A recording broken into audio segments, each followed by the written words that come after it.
5 things I said I would never do as a parent. Now I'm a mom and I do all 5. I really wanted to be a go with the flow mom, but my type A tendencies have definitely flooded into motherhood. I really didn't want to be one of those moms who had to say no to things because of their crazy strict schedule. But here we are. My friends have been trying to convince me to go down the shore for the day since the beginning of summer, and I have so much anxiety about Remy not being able to nap on the beach because she doesn't have a crib. Honestly, I am who I am, and that is type A to a T. This stuff is gold. I was pregnant. I read this French parenting book that talked about how the French way of parenting is eating 3 meals a day with your kids. They eat a full, well-balanced meal, and you don't do snacks throughout the day. And I was like, yeah, I'm totally gonna do that. We're gonna be sophisticated over here.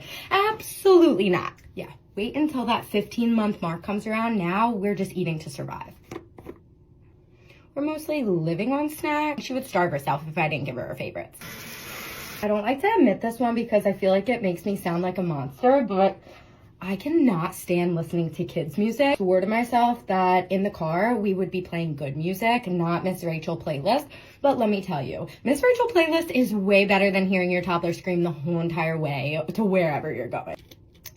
Okay, number 4 also makes me sound like a monster. I never thought my dog would become less of a priority because before my daughter, she was literally my whole entire life. When you have a real human being to take care of, the dog sadly gets a little bit left behind. We try to take her for walks every single day still, but she just makes things so overstimulating when they're already overstimulating with a toddler. When the dog's barking, I completely just lose my mind. And I love her so much, but honestly, life without a dog might not be so bad now. I hate to admit that.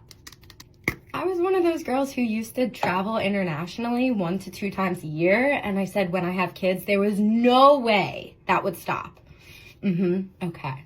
Maybe this would be a little bit different if I did have a partner and wasn't a single solo mom, but yeah, we have not left the country since my daughter was born. I feel like you can plan and plan and plan for when you have kids, and there's so many things you'll say that you're not going to do that sometimes you just end up doing, and I'm honestly not ashamed of it. This is what is working for us, and I'm just over here trying to do my best. So what are some things that you told yourself you were not going to do as a parent and now you do? Let me know in the comments. See you guys later. Bye.